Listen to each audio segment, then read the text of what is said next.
Meus queridos e amados irmãos, a paz do Senhor Jesus Cristo a todos. Você está no canal Bíblia de Fato e para nós é uma alegria mais uma vez estarmos aqui para estudar a santa e poderosa Palavra de Deus.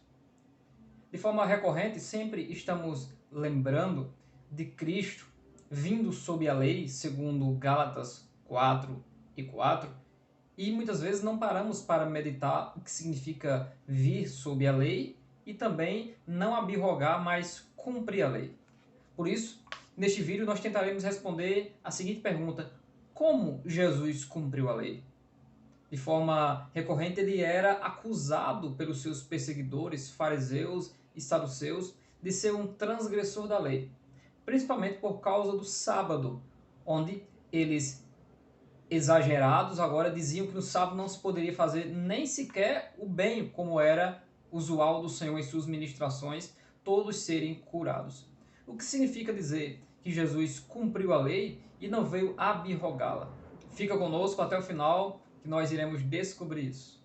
Vivendo em um contexto difícil, como vivemos hoje, em relação à exegese das Sagradas Escrituras, onde cada pessoa ou cada segmento quer fazer a sua própria interpretação, quando nós nos utilizamos das Sagradas Escrituras aplicando as regras da ciência da interpretação e trazemos a interpretação bíblica, a mensagem bíblica, às vezes isso causa assombro de algumas pessoas. Por que isso? Porque muitas pessoas estão acostumadas em apenas uma interpretação tradicional, uma interpretação de cultura oral e de coisas que, se ouviam de outros, iriam reproduzindo. Isso mostra muito claramente que muita gente que se diz cristão não tem comunhão com as Sagradas Escrituras, não tem o senso crítico de ver se nas Sagradas Escrituras realmente é assim como se tem ouvido.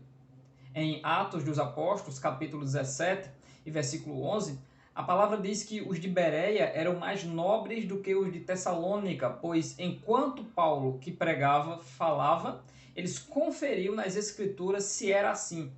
Veja, quem falava era Paulo, aquele que recebeu do Senhor, em especial, a explicação da transição da antiga aliança para a nova aliança. E eles, como judeus e pondo a palavra em primeiro lugar, conferiu nas escrituras, nos pergaminhos, nos papiros, se realmente o que Paulo falava estava de acordo com as sagradas escrituras.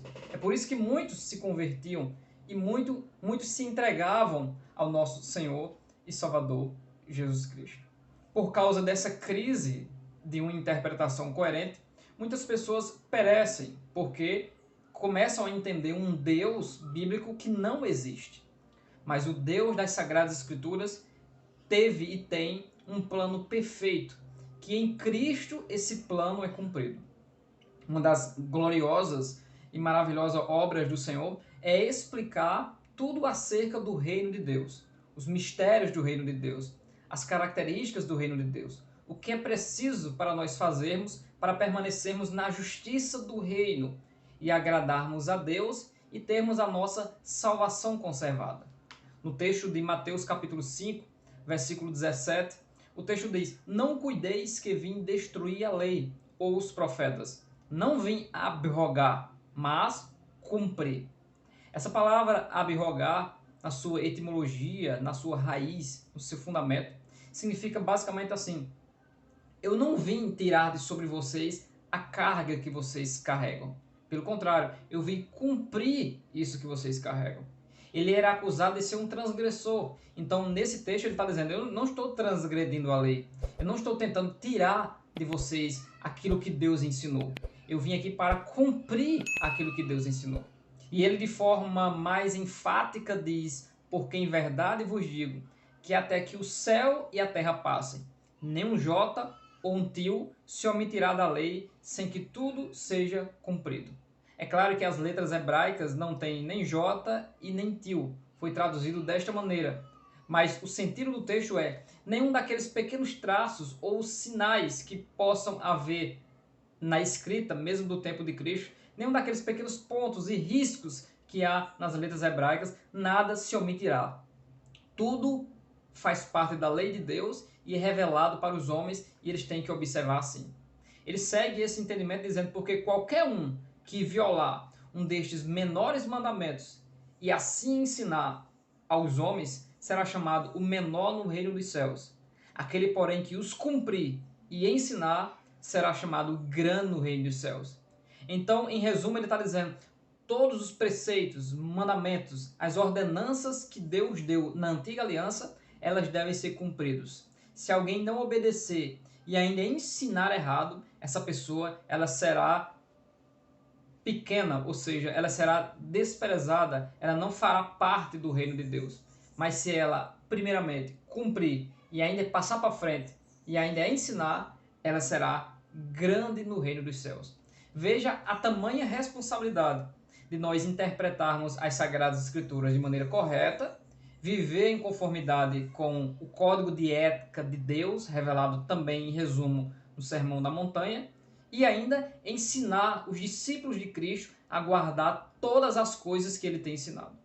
E para concluir esse pensamento, ele diz no versículo 20 do capítulo 5 de Mateus, porque vos digo que se a vossa justiça não exceder a dos escribas e fariseus, de modo nenhum entrareis no reino dos céus.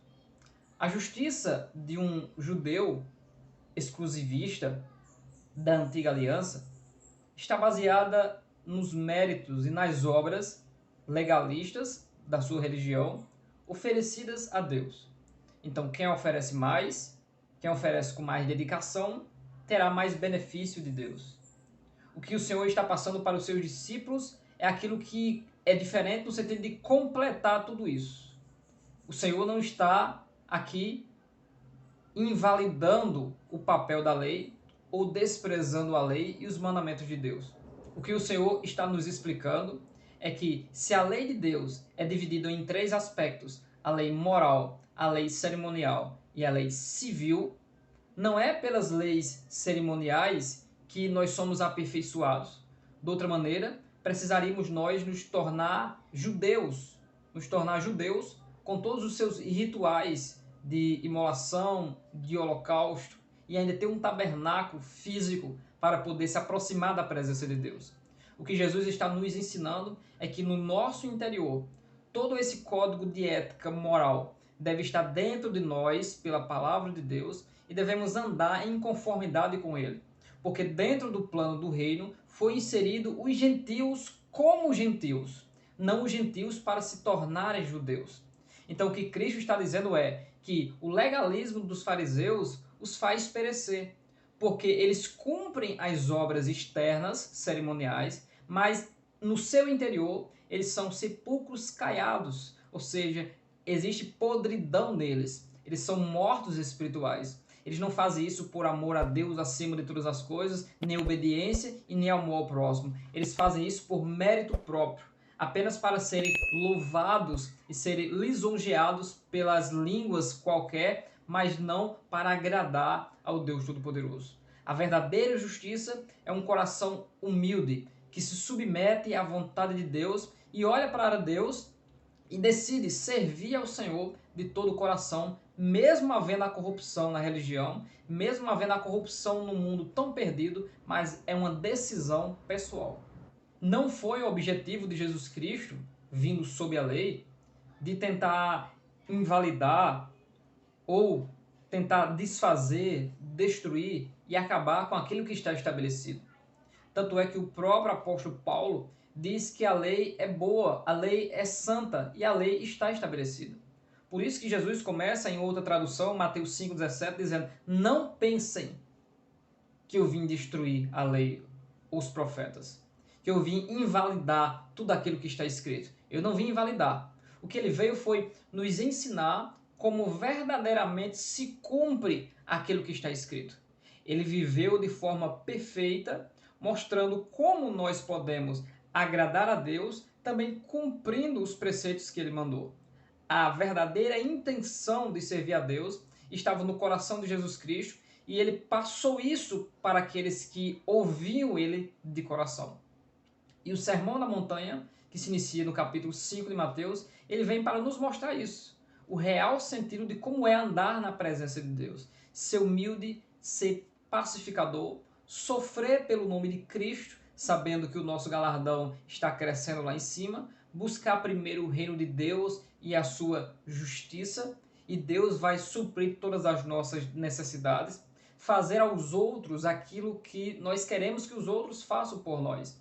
Então existem princípios que devem ser obedecidos. Não se resume apenas em fazer coisas, não se resume apenas em, de forma automática, frequentar a religião e como se isso fosse um mérito para nós, mas sim se inclinar e se prostrar diante de Deus de todo o coração. Então, de que forma Jesus cumpriu a lei? A palavra cumprir no texto que o Senhor Jesus Cristo falou, do versículo 17, vem do grego plerô. E plerô significa cheio, tornar cheio, completar. A palavra simplerô é encontrada lá na tempestade do Mar da Galileia, em Marcos capítulo 4. E a palavra simplerô resume cheio até a boca. Já se enchia de água. O barco já se enchia de água e agora eles não podiam mais suportar aquela situação e clamaram ao Senhor Jesus Cristo que os salvou. Aqui a palavra plerô, cumprir, tem o mesmo sentido. Está cumprido, está terminado, está completo. Quando Jesus disse que eu não vim desfazer ou destruir a lei, mas cumprir, eu vim fazer com que ela seja na sua totalidade compreendida e mostrar como ela deve, de fato, ser exercida nesta vida prática. Então o Senhor Jesus Cristo é o nosso professor que nos fez discípulos seus e nos ensinou que quando a Bíblia diz que nós não podemos adulterar, ele diz, não é apenas adulterar na obra em que você se deita com uma meretriz e se torna uma só carne com ela. Mas quando em seu coração você cobiça e deseja a mulher ou o homem do próximo, ou até as coisas do próximo, você já está cometendo pecado. Veja que Cristo ele nos conduz para qual o real sentido de você fazer isso. Enquanto José, filho de Jacó, era constantemente tentado pela sua patroa, não dava ouvidos, e no clímax que ele foi agarrado, ele resistiu e fugiu, nós percebemos que o sentido de José era firme e estabelecido na sua mente. Eu não vou ceder a esses convites. Da mesma maneira, é aqueles que cumprem as obras de Deus, que praticam a sua religião, mas praticam com o verdadeiro sentido de amar a Deus, de agradar ao Senhor. Nesse sentido, essa obra se torna perfeita e agradável ao Deus Todo-Poderoso. Mas acima de tudo isso, o que Deus quer que nós venhamos a entender é aquilo que Paulo falou em Romanos 12, 1 e 2, que a nossa vida ela é um sacrifício agradável a Deus. E quando nós nos entregamos a Deus, nós poderemos entender e desfrutar pela renovação da nossa mente através da palavra, qual seja a vontade boa, perfeita e agradável do Deus Todo-Poderoso. Quanto mais nós andamos de forma a agradar a Deus, mais desfrutamos das bênçãos espirituais do Senhor. E não nos tornamos legalistas apenas em práticas vazias, mas numa prática que tem como fundamento amar a Deus, o temor e o respeito àquele que nos salvou. Veja que o texto mostra quem é grande no reino dos céus. E ele diz que é aquele que cumprir e ensinar correto. Então, de que forma Jesus cumpriu a lei? Ele cumpriu porque ele andou segundo a lei, da maneira correta que agrada a Deus, e ele também ensinou aos outros a maneira correta da lei. Tanto é que as expressões nesse contexto de Cristo ensinando a lei era essa: foi dito aos antigos, eu, porém, vos digo. Ou seja, está escrito na lei assim, eu, porém, vos digo. Quando ele diz eu, porém, vos digo, ele está colocando o ensinamento coerente e correto das Sagradas Escrituras.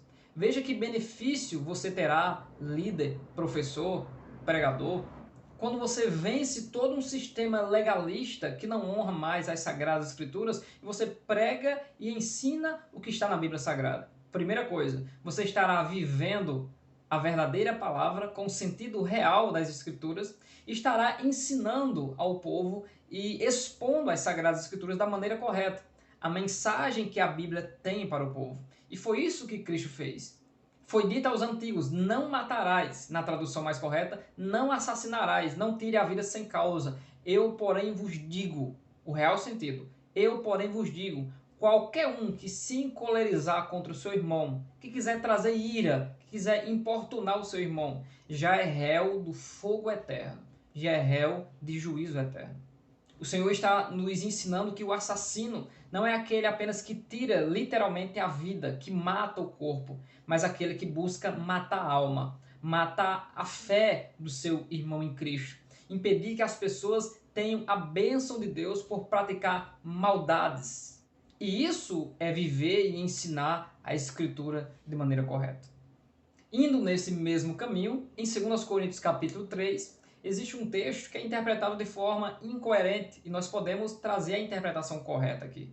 Lá é dito que a letra mata, mas o espírito vivifica.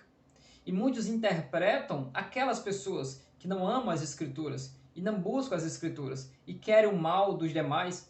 Eles dizem que a letra matar é você estudar. Você estuda a Bíblia, estuda teologia, olha a malícia de alguém que diz isso.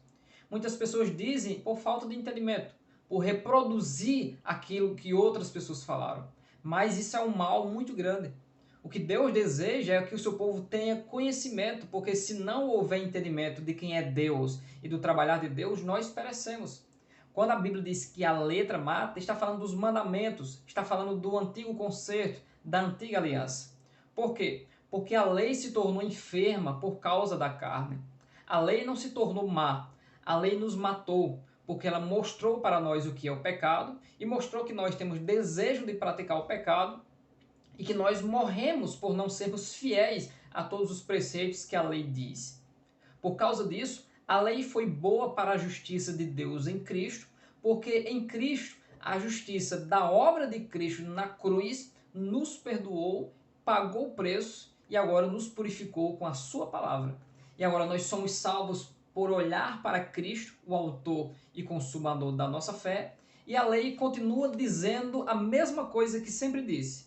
Ela revela o pecado e mostra que Deus é santo e que existem limites no relacionamento dos homens com os demais e dos homens com Deus. Que existe a árvore do mal, a árvore do pecado, e que esses limites nos fazem se tornar mais santos para aqueles que amam ao Senhor Deus Todo-Poderoso.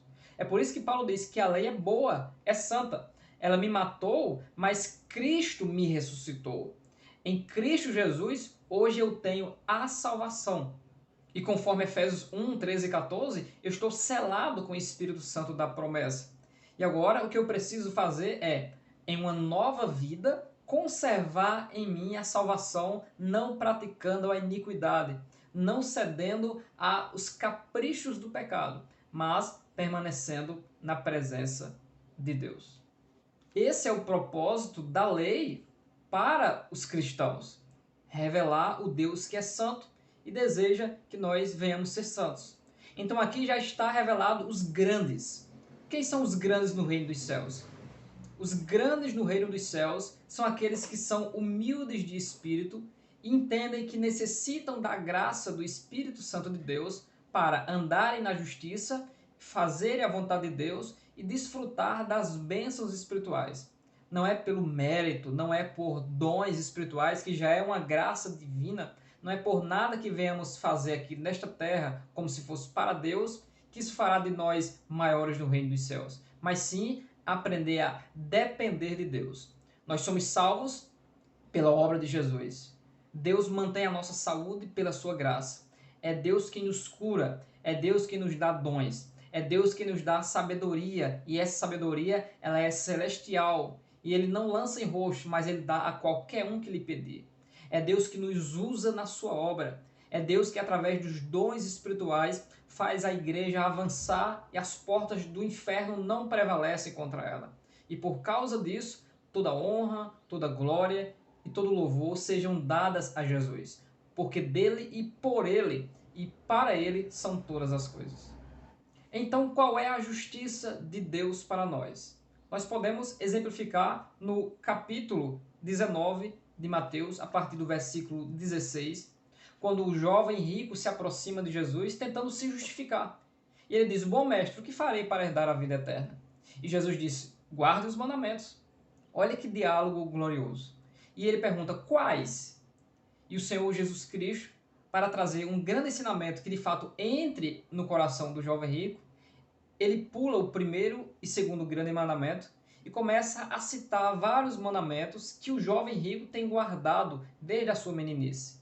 Aqueles mandamentos que são externos, de que aparentemente ele mostra a todo mundo que cumpre, porém aquele interior que ninguém vê, só Jesus Cristo vê, ele não disse nesse primeiro momento a ele. E quando Jesus disse: não matarás, não adulterarás, não dirás falso testemunho, honra teu pai e tua mãe, ele disse: isso aí eu cumpro desde criança. E o texto diz que Jesus o amou, ficou feliz por ele também se mostrar entusiasmado em desejar cumprir os mandamentos de Deus. Mas como ele não amava a Deus acima de todas as coisas e nem o próximo como a si mesmo, Jesus ele deu o checkmate neste diálogo e disse: então, se queres ser perfeito, ou seja, se queres ter um lugar no reino de Deus, venda tudo que você tem, dê aos pobres e depois me siga, ou seja, carregue a sua cruz. E você terá um lugar no reino eterno, no reino do meu Pai. O jovem rico automaticamente se entristeceu bastante, porque o seu tesouro é a sua riqueza. O seu coração está inclinado para as riquezas. E ele foi embora sem estar justificado diante de Deus, porque não se submeteu à doutrina de Jesus. E aí veio o grande ensinamento, que os discípulos de Jesus Cristo, que deixaram tudo por ele, vão receber nesta vida tudo aquilo que eles precisam, e no futuro celestial vão receber a comunhão eterna com Deus Todo-Poderoso. Não há nenhum prejuízo material ou físico nesta vida em negarmos os nossos desejos e as nossas vontades para fazer a vontade de Deus. Pelo contrário, desfrutaremos da boa e perfeita, agradável vontade de Deus e ainda estaremos para todo sempre com Ele, porque a nossa salvação estará conservada por esta comunhão perfeita. É desta forma que Cristo cumpriu a lei e Ele deseja que nós venhamos a cumprir também a sua palavra, se submetendo à sua doutrina pela fé. Que Deus abençoe grandemente a sua vida. Deixaremos mais outras duas referências aqui para você continuar estudando a palavra de Deus conosco. Deus abençoe grandemente em nome de Jesus.